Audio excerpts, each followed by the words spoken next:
So this is the Thompson Dam at about 9 o'clock on June 21st.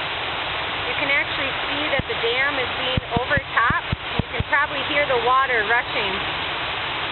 And then if you look further away from the dam, now we're looking at the bridge on Highway 210, and before that is where an overflow culvert used to be. The roadway washed out, but the bridge is still in place. You can look, you actually can see the end of the culvert is still there. It actually hasn't gone anywhere, it's still in place. It's probably partially surrounded by some bedrock too, and maybe was actually pinned or something in there, anchored in there somehow. The road's totally gone.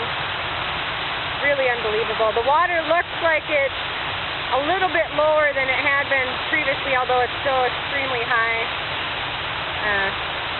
It's pretty incredible.